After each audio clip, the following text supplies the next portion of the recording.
A equal to 10 എന്ന് പറയുമ്പോൾ 10നെ ഒരു മെമ്മറി ലൊക്കേഷനിൽ വെച്ചിട്ട് ആ ലൊക്കേഷൻ A എന്ന് നമ്മൾ പേര് കൊടുക്കുകയാണ് ചെയ്തത്. പിന്നീട് A equal to 20 എന്ന് പറയുമ്പോൾ നമ്മൾ ഒരു പുതിയ മെമ്മറി ലൊക്കേഷൻ എടുത്തിട്ട് ആ ലൊക്കേഷനിൽ 20 വെച്ചിട്ട് ആ ലൊക്കേഷന് A എന്ന് പേര് കൊടുക്കുകയാണ് ചെയ്തത്. എന്നിട്ട് പഴയ ലൊക്കേഷന്റെ പേര് റിമൂവ് ചെയ്യുകയാണ് ചെയ്തത്. ഇതിന്റെ പ്രൂഫ് ആയിരിക്കും നമ്മൾ ഈ വീഡിയോയിൽ കാണുക. നമുക്ക് A equal to 10 എന്ന് ടൈപ്പ് ചെയ്യാം. ഇവിടെ എന്താ സംഭവിച്ചത്? 10നെ ഒരു മെമ്മറി ലൊക്കേഷനിൽ കൊണ്ടുപോയി വെച്ചു. ആ ലൊക്കേഷന് A എന്ന് പേര് കൊടുത്തു. Print ID of A. ID എന്ന് പറഞ്ഞ ഒരു ഫംഗ്ഷനാണ്. ഈ ഫംഗ്ഷൻ തരിക മെമ്മറി അഡ്രസ്സിന് കറസ്പോണ്ടിങ് ആയിട്ടുള്ള യുണീക്ക് ID ആണ്.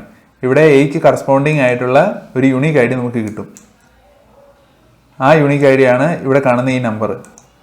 A equal to 20 എന്ന് ടൈപ്പ് ചെയ്യാം. ഇവിടെ നമ്മൾ 20നെ ഒരു പുതിയ മെമ്മറി ലൊക്കേഷനിൽ കൊണ്ടുപോയി വെച്ചു. ആ ലൊക്കേഷന് നമ്മൾ A എന്ന് പേര് കൊടുത്തു. പഴയ 10ന്റെ പേര് നമ്മൾ മാറ്റി കളഞ്ഞു.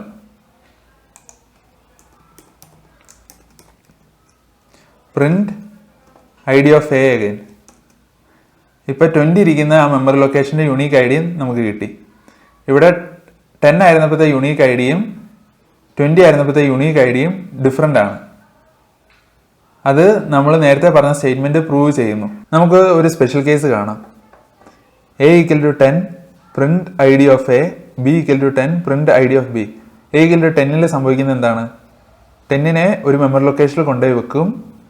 അത് കഴിഞ്ഞ് ആ ലൊക്കേഷൻ നമ്മൾ A എന്ന് പേര് കൊടുക്കും. അതിന് കറസ്പോണ്ടിങ് ആയിട്ടുള്ള ഒരു യുണീക്ക് ID നമുക്ക് കിട്ടും. അത് കഴിഞ്ഞ് B equal to 10 നമ്മൾ ചെയ്യുമ്പോൾ നമ്മൾ വിചാരിക്കുക എന്തായിരിക്കും? പുതിയൊരു മെമ്മറി ലൊക്കേഷൻ എടുത്തിട്ട് അതിൽ ഈ 10നെ വെച്ചിട്ട് അതിന് B എന്ന് പേര് കൊടുക്കും എന്നായിരിക്കും നമ്മൾ വിചാരിക്കുക. സത്യത്തിൽ അങ്ങനെയാണോ സംഭവിക്കുന്നത്? അല്ല. ഇവിടെ 10 ഇരിക്കുന്ന ലൊക്കേഷൻ Aക്കും Bക്കും സെയിം ആണ്. ഇവിടെ എന്താ സംഭവിക്കുന്നത്? പൈത്തൺ ഇന്റേണലി ഒരു ചെറിയ ഒപ്റ്റിമൈസേഷൻ ചെയ്യുന്നുണ്ട്. -5 തൊട്ട് four numbers from -5 to 256. Python ഒരു ചെറിയ ഒപ്റ്റിമൈസേഷൻ ചെയ്യുന്നുണ്ട്. പുതിയൊരു മെമ്മറി ലൊക്കേഷൻ ക്രിയേറ്റ് ചെയ്യുന്നില്ല. പകരം ഓൾറെഡി ഉള്ള ഒരു മെമ്മറി ലൊക്കേഷൻ തന്നെ യൂസ് ചെയ്യുകയാണ് ചെയ്യുന്നത്.